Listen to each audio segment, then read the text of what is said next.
So she came home with all of our equipment in the car and said that the caretakers decided that's it, you can't teach there anymore. Where you hit the 1 million mark. Yes. What does that feel like? Oh yeah, it's amazing. £1 million turnover. Yeah, I think we're on 1.7 million this year. And typically a brand new franchisee that comes on board, they might take, well, they could take 5 years to get to that stage.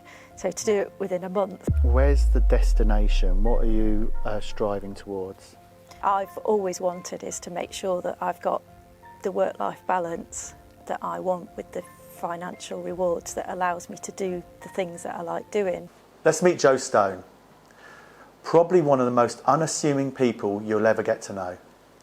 She met her best friend at prenatal classes, even their children were born on the same day, and then they started Puddle Ducks together. So what do you do when you've just started your business and then the location you trade from is taken away? You start trying to build the business up as a franchise and then you hit problems with franchisees. You have trademark issues and then your best friend and your business partner is hit with a life-changing disease that means she has to learn to walk and talk again. Not only are you trying to support your best friend, you also have a company and you have your staff to look after. Today we find out what drives Jo Stone. I'm Richard Osborne and this is Drive, the small business podcast from UKBF. So you and Tracy, business partners, you met at antenatal, is that right? We did, way back in 2001. We were both heavily pregnant with our first babies, and as it happens, our first babies were both born on the same day. No way. My daughter was called Emma, Tracy's daughter was called Ella, and they weighed exactly the same amount, so kind of immediately hit it off together from the beginning. What are the odds? Yeah, I don't know. So you met antenatal, of something very eerie there, with literally children being born on the same day and so Yes. closely named to each other. Yeah. And you become really good friends. Yes, we did. Yeah. We spent all of our time together. There was another friend as well Kylie, who since moved to Australia. But we spent a lot of time together, and some of the things that we really enjoyed doing was taking our babies swimming. Yeah. And there was just nothing out there that was a high quality swimming lesson that we were looking for. So I think Tracy went on the very first teacher training course in the UK for teaching babies to swim. And whilst on holiday I saw a boat called Puddle Ducks, and it just struck a chord immediately, and I thought, wow, that's fun, fluffy and appealing. And it's a perfect name for a product where kids are learning to swim without knowing it. They're having so much fun that they're learning to swim. And that's really was one of the things I was going to ask, is because you're both from a blue chip sort of corporate background, is that right? Yes, that's right. So I was with Barclays Bank. I was an IT project manager there, and Tracy worked for Shell, so she worked in the chemical industry. So yeah, both rising the corporate ladder, as it were, in blue chip companies.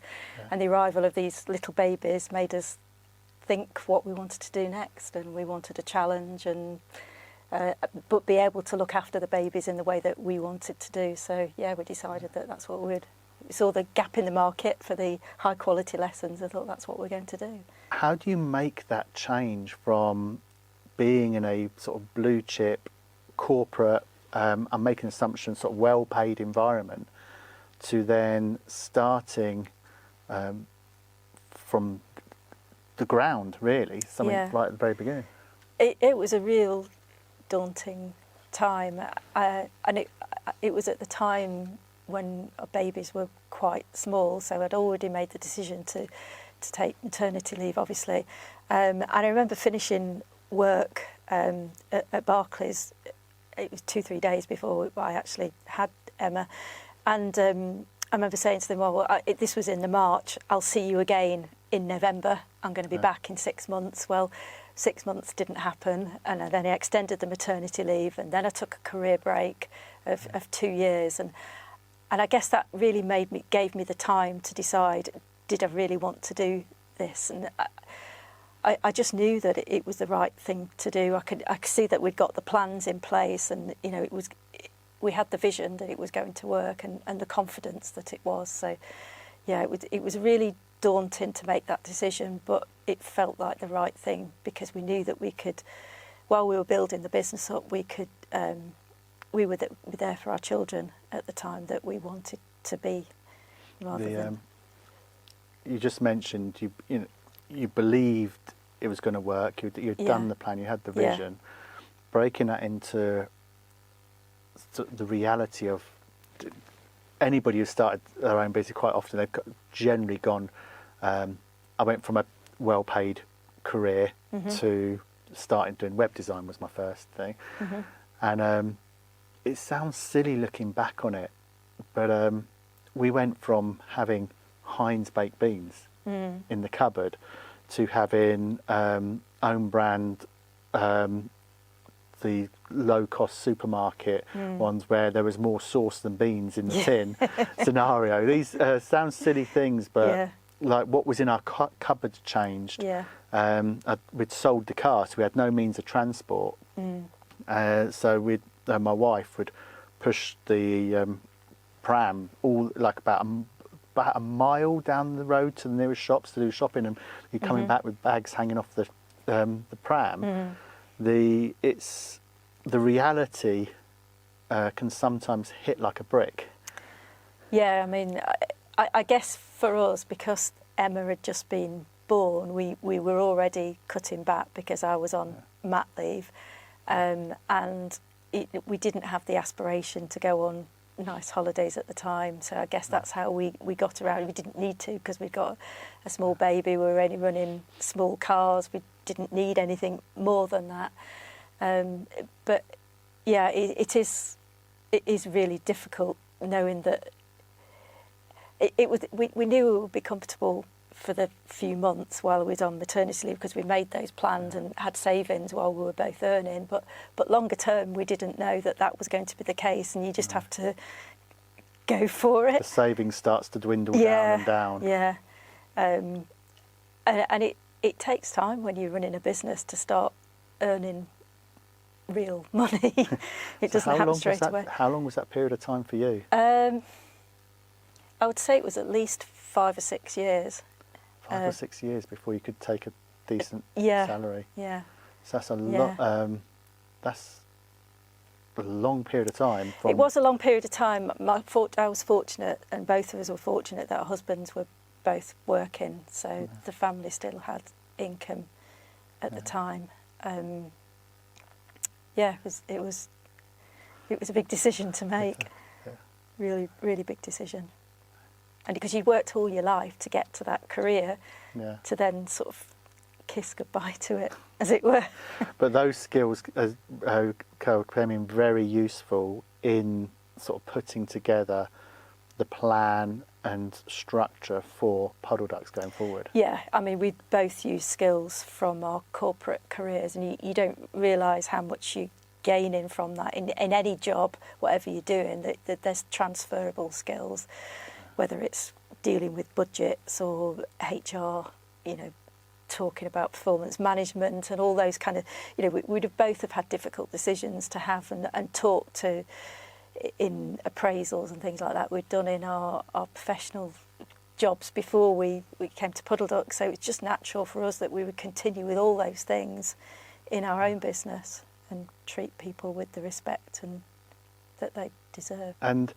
And it quite literally was, you enjoyed the swimming with your children. We did. And how did you go through a period of specifically looking for lessons for your children to learn to swim? We did. I mean, there was no baby lessons at all, and it was a chance finding that Tracy actually found a book by it's a company called Birthlight, who had this book and beautiful images of children underwater, and that inspired us to take our babies underwater, and couldn't find any classes, so we were doing it on our own, and we had such a fantastic time with all those happy smiles and lovely bonding time that you get with the children in the water, and we thought, well, we just want to share it with as many people as possible, so that's what made us launch our business and take the plunge. So what was the series of events? Because you just mentioned you was on holiday and you saw the boat called Puddle Ducks. Yeah. So was you already at the stage of starting up around that time? Yeah, we actually, Tracy went on the first teacher training course, and she launched the first few lessons, and I went on a few months later on the teacher training course, and I think we launched our business, called it literally baby swimming classes. We didn't have a brand or anything, but we were kind of doing all the soul searching as to what we might call the business, and it was that chance of seeing a boat while I was away on holiday that inspired us into the business name, and we got it trademarked, and the rest is history. So how, when you say Tracy was doing the first lessons, was that as crude as going to some local swimming baths and renting some space there? Yes, we did. Yeah. We hired a pool in Northwich, which was one of our first pool. Well, it was our first pool, and yeah, went from there really. A proper incorporated company or like sole trader? We started off as a sole trader, and then over time we've moved to a limited company with some of our other businesses, with the franchising company, and we also use a structure called an LLP, Limited Liability Partnership. Okay. And when you reach that sort of stage where you're setting up as a incorporated company, this is one thing that's discussed a lot on UK business forums when people are in a business partnership with somebody else, and sometimes things don't go as you plan them. Did you go through the process of getting like shareholders agreement drafted or partnership agreement? Right from the very beginning, we always had a partnership agreement. We didn't get solicitors involved at that point, but it was more about how much time we was each going to invest into the business, and I guess how much money as well. As time went on, when we formed the LLP, we had solicitors involved to write the shareholder agreement for us, and we obviously when we launched the franchising company, which I'll come and talk about later, we had that was registered as an incorporated as a company. Okay, you just touched on registering a trademark just now. Yeah.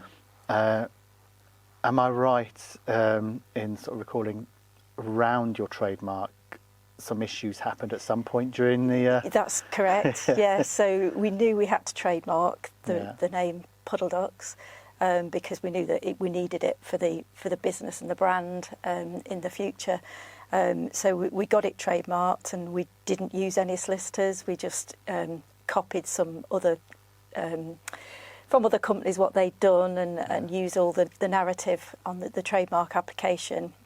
And to do that, we had to sign it was called a coexistence agreement with another company, because they had a similar trademark name to us. It wasn't in the same field even.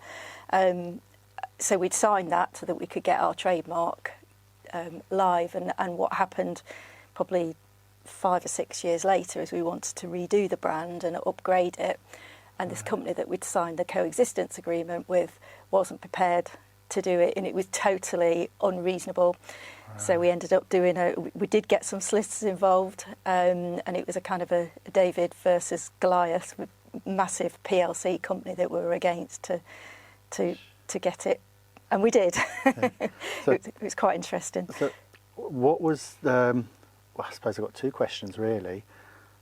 One more generally, tell us a bit about that journey, how long was it going on for, what was it like, but also coming up against a big PLC like that must have been really stressful as well. It was quite stressful because in a nutshell, our solicitor advised us to ask them to, we basically challenged one of their trademarks, which they weren't using, but I think they had plans to use it, and he managed to get a trade-off for us to do it. It went on for a period of probably 18 months, 2 years, where the PLC's lawyers wouldn't speak to us.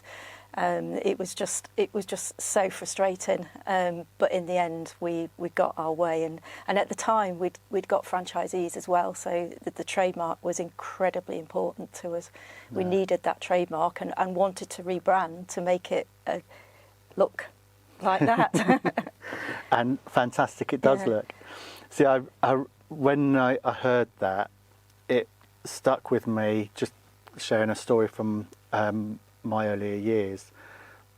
When I was running a formation agent, which is a company that helps people set up limited companies, there were two big players in the industry that just attacked the business. And they kept attacking me for passing off an infringement of trademark. And there wasn't anything there, but they were throwing like lawyers behind it constantly. I mean, the PLCs have got so much more money than we have. We were giving them stats about how little money we were making, and well, my lawyers said to me, they're just trying to hurt you. They're just trying to drive you out of business in legal costs, because I was literally just one guy working from home at this time. And it got to the point where I said to my solicitor, if this doesn't go away soon, I'm not going to be able to afford to pay your bill. And he turned around and he said, can I just take off the gloves and go for it? And I was like, do whatever. And then he countersued them on my behalf, like the solicitor did. And I wish I could remember what the piece of, but there's a piece of legislation for abusing your trademark unreasonably. Yes, and it sounds similar to the that's situation why it we were resonated in. because I was thinking that's how he got them to go away, and then they agreed to settle out of court for a £50 payment. And his argument was they're only just doing that just to rub salt into the wound and just to show you that this is nothing to them. And reading your David and Goliath experience, it's out of order, really. Yes, I think they thought we were just two young mums working around a kitchen table, and we got aspirations to be so much bigger than that. So that dealt. You got past that part. There was but if we sort of go back to the early days, you had your own pool, if I remember correctly, if I understand correctly, or use of a pool. We had use of a pool. Yes, it was our only pool at the time in the very early days, and our whole business was really at this one pool. And I remember Tracy coming back from teaching that day, because we used to share the child minding of each other. So I would have the 4 children while she went to teach, and then vice versa when I went to teach. So she came home with all of our equipment in the car and said that the caretakers decided that's it, you can't teach there anymore, with no notice at all. And we're there sat writing all the checks to probably, I don't know, we perhaps had about 90 customers or so at the time, but it felt enough, a big enough business to think, oh, we've got this far, and to write all the returns. But as it happens, we ended up getting another pool. These things are meant for a reason. We had a much more pool hire available to us at this new pool, and it meant we could expand our business even more. So it's kind of a blessing in disguise, really. So when you're at that point, because I didn't know much about this part here. Where you're running your business, I suppose it's the equivalent of somebody you've got an office or factory. It was like a school swimming pool, and they suddenly decided the caretaker didn't want to deal with the chemicals anymore, so that was it. So how did you approach that at that point? So if the place where you're conducting or doing your business is taken away with no notice, you just mentioned there you're having to write checks out, pay your customers. It was at the time back. when everybody paid by cheques. I remember sitting at the kitchen table trying to write the checks to post out to all the customers. Fortunately, not many of them ended up being cash, because it took us a week or two to find another pool. And actually, by us going in this other pool meant that they could open you all year round, which meant that we ended up with lots more opportunity to teach the lessons. And that's where things started to sort of go on an upward trajectory from that point. Absolutely, yeah. It wasn't long after that we took a little bit of a step back and made sure that we got all the teachers to teach for us, so that we could then focus on growing the business, because we could see that the natural choice for growth for us was franchising, because we were good at, really detailed at writing all of our processes, reviewing them, seeing what worked, what didn't, what needed to be improved. But would also you say that was probably a lot to do with your background? Quite possibly, yeah. I was a maths graduate, so very process driven. and Tracy was a chemical engineering graduate. So yeah, very process driven with what we'd done in academia, I suppose. And yeah, with my computer programming as well, it was all structured. So as long as we knew we'd got all the processes defined and written down, as well as we thought they were, but local relationships as well were really important. So to have other franchisees doing the same as what we were doing across the country was the natural choice for us. Okay. When you was it when you say natural choice, was it a choice that you came to after running for a few years, or was it always the plan? Yeah, it was always the plan to have a large scalable business. I guess we didn't know from the very beginning how we might do that. We thought at one point we might have big centres across the UK, and they would be run by our teams. But it was those local relationships that we decided it was much better for a franchisee to have those relationships and build a business that way. Funnily enough, during the pandemic, we did create or build our own pool, what we talked about sort of 15, 20 years ago. But that's kind of the next stage of the business. Okay. And so when you made the decision to move into franchising, you just mentioned there that you documented your processes of how you were delivering and basically how a franchisee you want them to operate day to day. Yeah. How did you approach the sort of testing the franchise model? So we'd worked with some experts, some consultants along the way, probably in around about year 3 or 4 of our business. So we've been running it locally. And I think I was teaching at the time, and one of our customers came up to us and said, I'd like to be your pilot franchisee. So unfortunately, she was next very close to us geographically. So as well as our original franchise, which we still own and use as a test bed, because that's really important, our first franchise was our pilot. And then I think that was in about 2005, 2006. And then from 2007 and 2008 was kind of the launch of our real business with 2 real franchisees that came on board. Okay. Yeah. And as that, was there a point in time as you run your pilot franchise and the next couple where you thought, we're on, this is the right, this is what we're doing now, this is yeah, I mean the right. launch of the 2 in 2007, I think it was, and actually they're both still franchisees with us today, so very successful.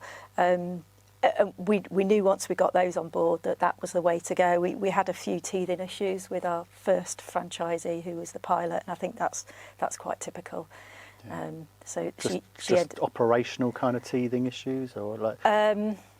Well, she wasn't putting she was running it alongside another job, another part-time job which was 32 hours a week or something, and she just couldn't run both.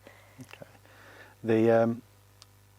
When we spoke before today, one of the things you mentioned was about sort of having an issue with franchises. Is this the franchise you're referring to? Yeah, that's one of a couple of franchisees along the way, because when you've got a network of franchisees, so at the moment we've got about 33 of them. If one of them is not operating according to the brand, it damages all the rest of them. So you have to make sure that you deal with that in the most professional and way possible to make sure that they're not damaging the brand anymore. So that's been a very stressful time. What is the most professional and correct way? So if you're not if you are, if anybody listening to this thinking of franchising their business, the thought of franchising a business I personally find quite scary, in the sense of I know what my values are.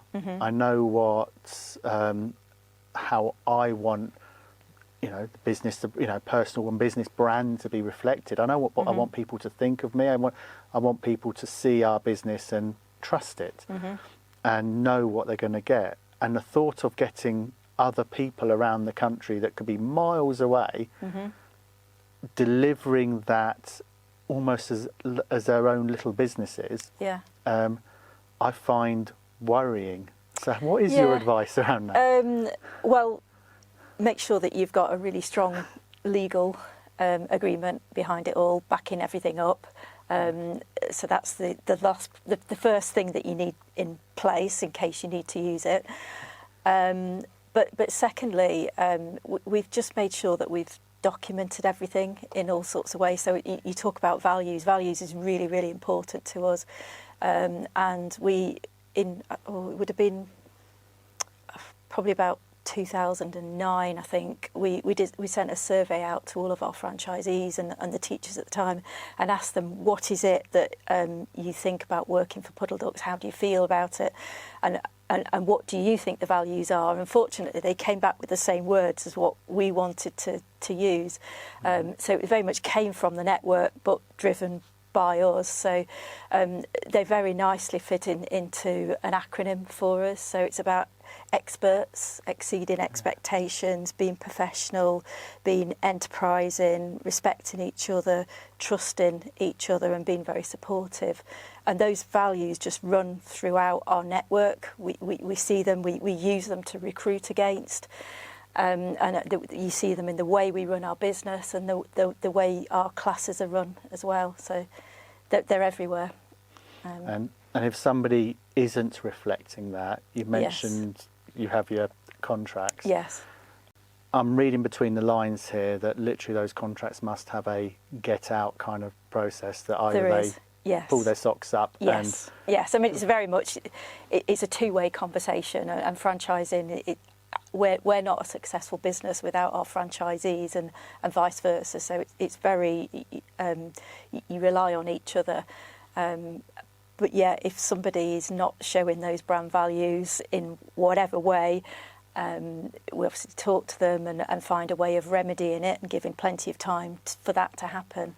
But if it's not remedied, then we've got the ability to be able to sell that business on to a new party to protect the brand. And so started in 2002, ran for a few years, then moved into franchising. Yeah. Now, Tracy did an interview for UK Business Forums back in about 2016 sort of time. Yeah. And that sort of paints a picture. Puddle Ducks skyrocketing, literally going up and up. So, just to reminisce, so what were those sort of 6, 7 or so years really like during that time? We made sure that would have been the time when we recruited quite heavily we call our head office Duck HQ, but that would have been the time that we really recruited those Sounds quackers. I can't believe I said that. But that would be the time that we brought a lot of staff on board who were experts in their own area, so it'd be marketing, shop sales, retail, accountancy, every area that you need to run a business. So it meant that Tracy and I went into e-commerce as well. You went on online retail yes, as well. Online retail. Yeah, we sell quite a lot of these ducks and nappies and things like that. But so it would have been the time that we were building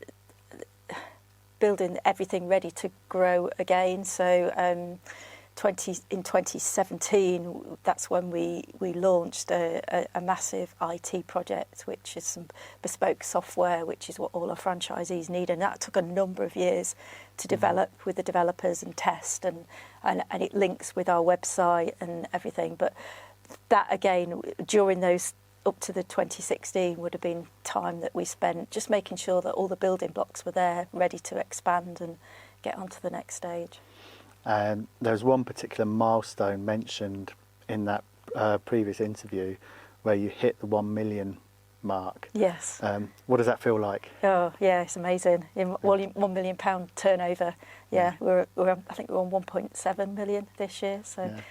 It's a fantastic mark. It's just one of those things that everybody who starts their business who are looking to grow. It's that 1 million mark just is that magic number everybody everybody remembers. Yeah. And if you include all the revenue from all the franchisees as well, I think we're about 13 million across the UK in total. So yeah, it feels good. That does. That's very good. Yeah. So you launched this platform to support all your franchisees. Yeah. In fact, before moving on from there, how important as a franchisor do you see it is in your role to put in investments like that to support your franchisees? We do things as we're a member of the British Franchise Association, which is it's all about ethical franchising, and ethical franchising is all about making sure that it's fair for the franchisees and they're given the absolute very best platform and so that they can get the best success and stand out from the crowd. So our investment just never stops. So we're always trying to find new ways and better ways of doing things, whether it's using IT, like the bespoke software, which we call Shark. We've got all sorts of business planning tools that use Google Sheets, and the latest, we have connections into our Zero software, which is all the bookkeeping stuff. So we're always trying to make things better, and that's incredibly important for our franchisees because they're always wanting to stand out from their brand, to stand out from the rest of their competitors. So incredibly important.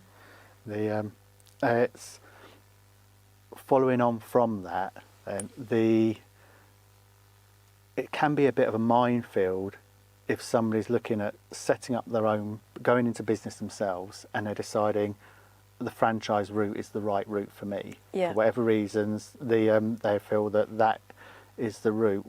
I want to use the word checks, but I don't feel like that's the right word to use. Mm-hmm.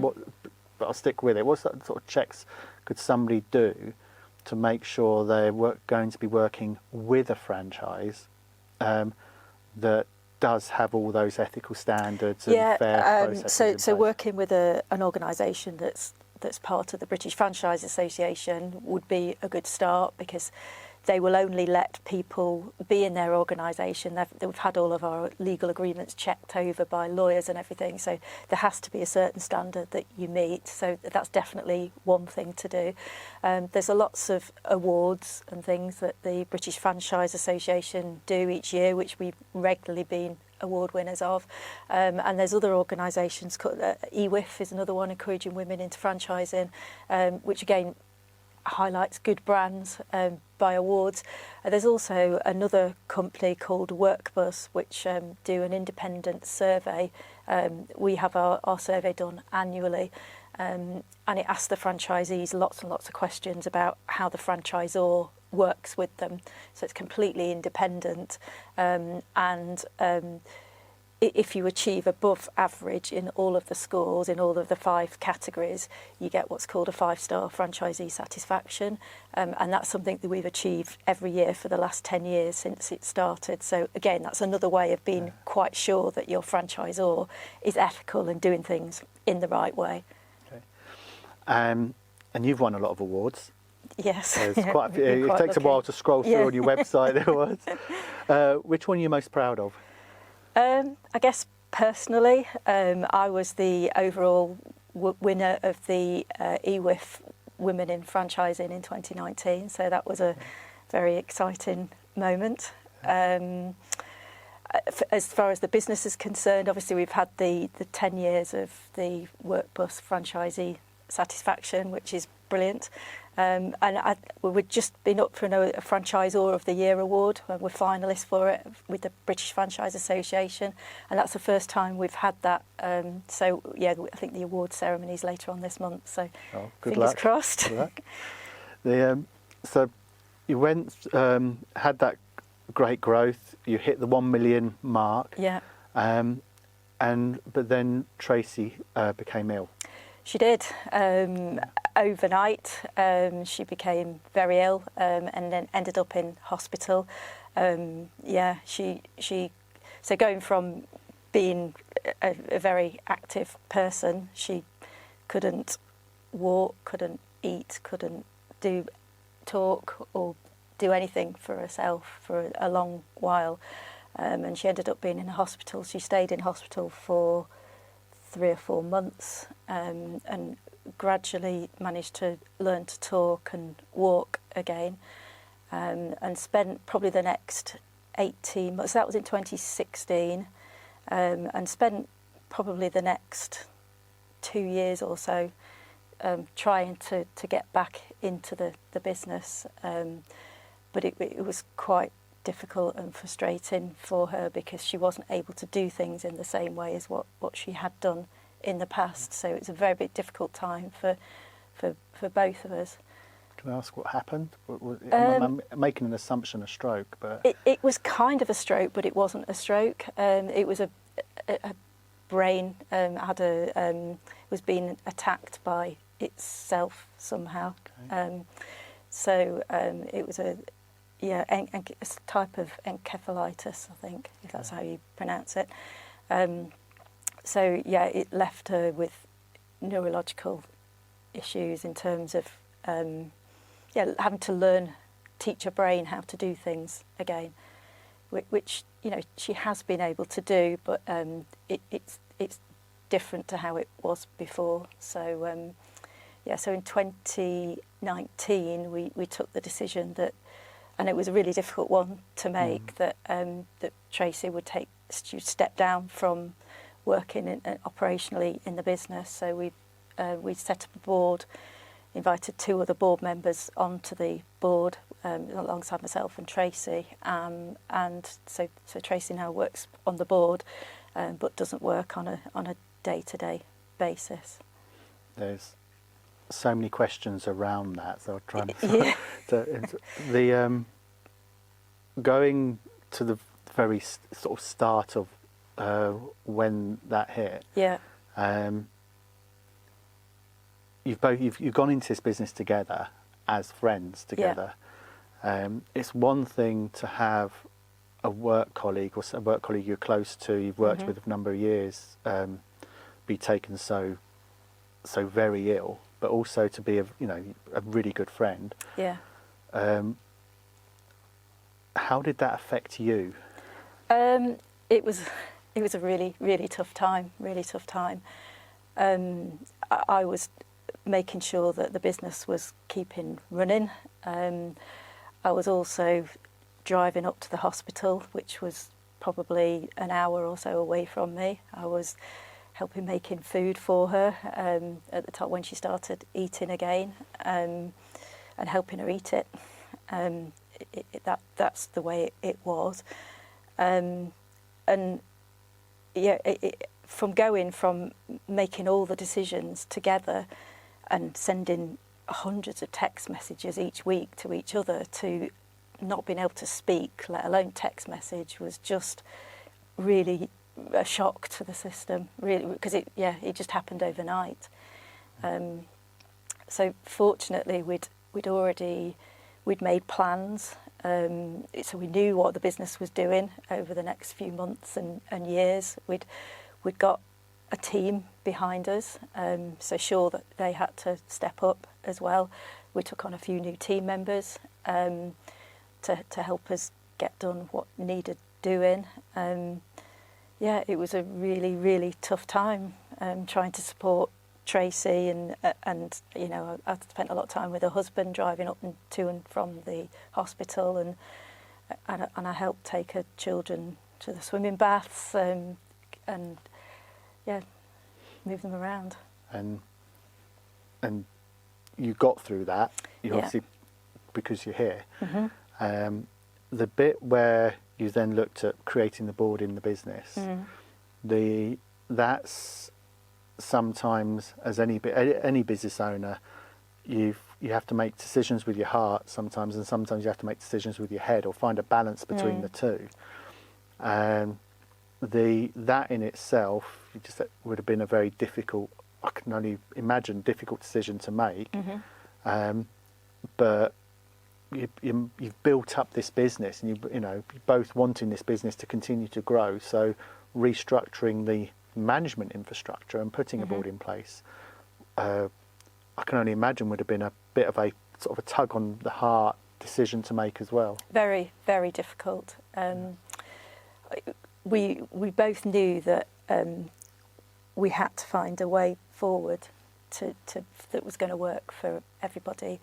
And fortunately, we've got Ali Beckman, who's come on board as one of the directors. She's been with us pretty much since day one, so she was the natural choice to have with us as a director. And you know, if you cut her in half, you'd see Puddle Ducks through her. She's Puddle Ducks through and through. And then there was a colleague who I'd met on one of these kind of professional development courses that I'd done probably about 2010, 2011 time. And I'd kept in touch with her. And she'd recently sold a business, so she was the natural choice to have on as a non-exec person on the board. So. And Tracy's on the board. And Tracy's on the board as well, yeah.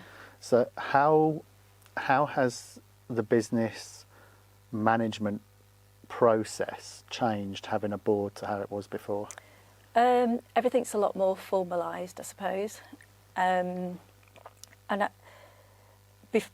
Before Tracy was ill, we had our own areas of expertise. You know, I was more finance, and Tracy was perhaps more.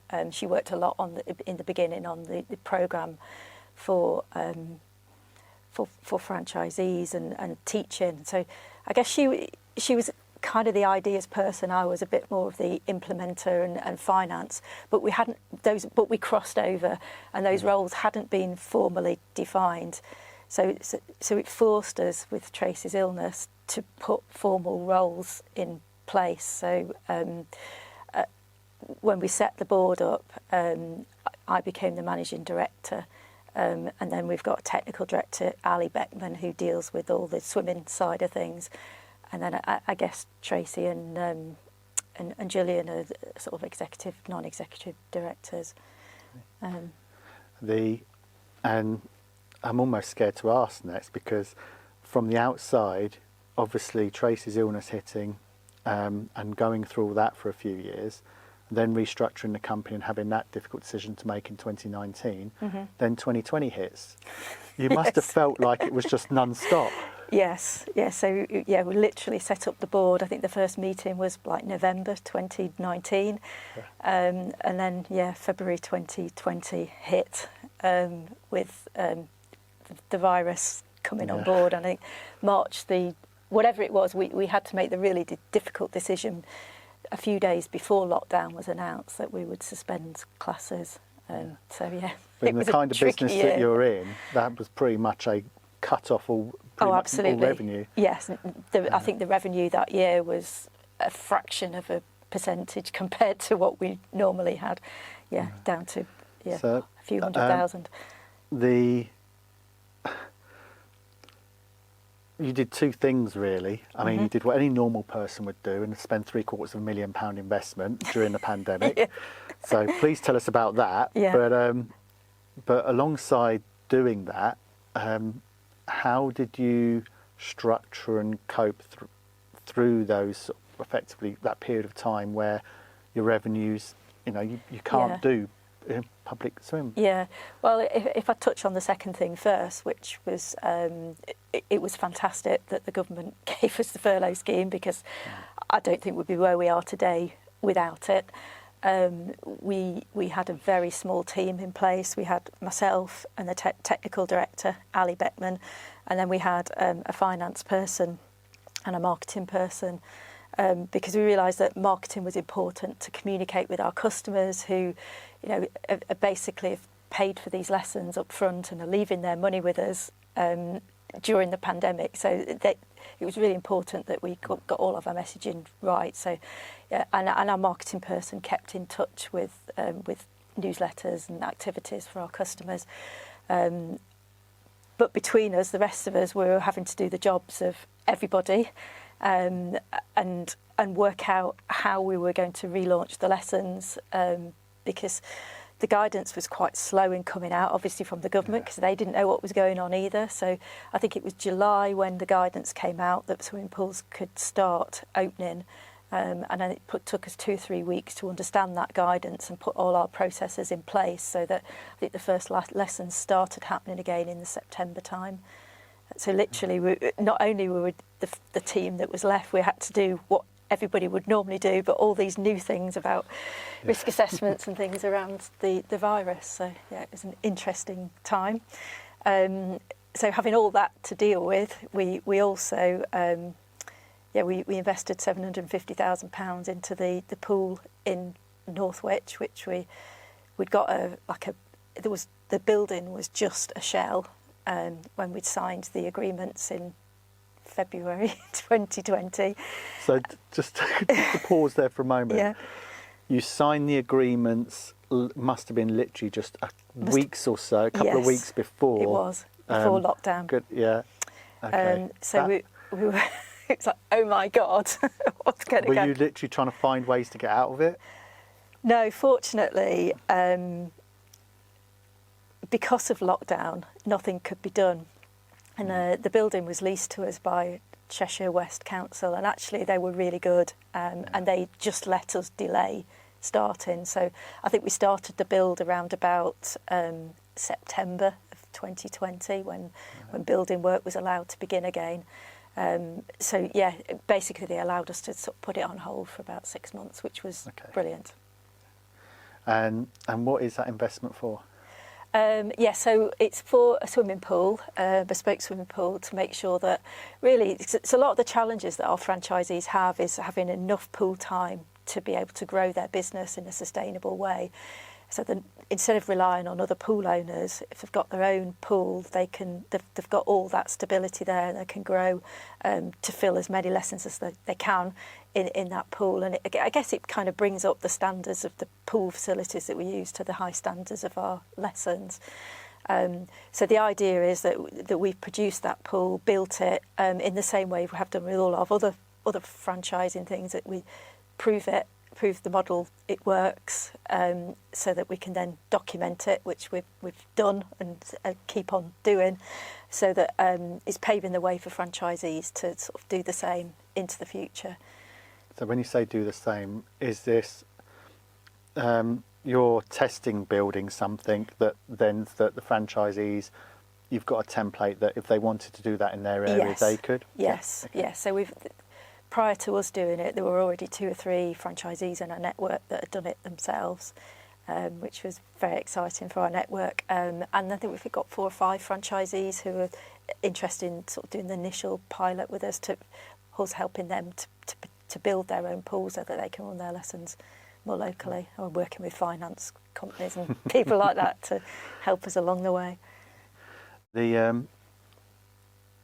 During from 2016 to 2021-ish sort of time, that 5 years, you've had a pretty horrendous time there. Oh yeah, I guess we have looking back.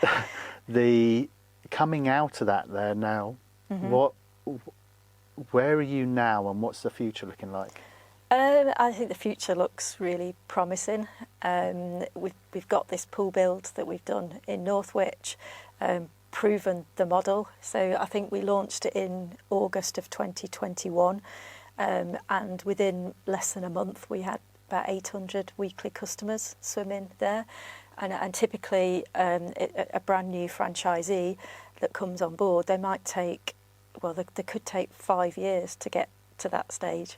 So to do it within a month is just amazing.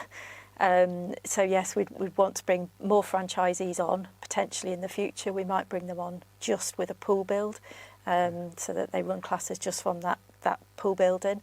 But we're also taking on franchisees in the same ways we always have done, where they have a geographical area where they can hire pools to their heart's content. Okay. And where's the destination? What are you striving towards? Our vision is that we want to be the #1 choice for swimming lessons in the UK. I think we're probably sitting at about #2 in terms of customer numbers at the moment. And to achieve that goal, we want all of our franchisees to have a managed or owned pool in each of their territories. So that's our ambition. Okay, and what about for you? For me, I don't know. At some point, I'm sure I will take a step back and do more exercise if that's possible. So what drives you and makes you makes you get up in the morning and carry on when things are tough? Yeah. What is your motivation? It's making sure that I've got everything in place for the franchisees to achieve their successes, and by them achieving their successes, we achieve our success as well. I'm quite a driven person, so if I say I'm going to do something, I do it.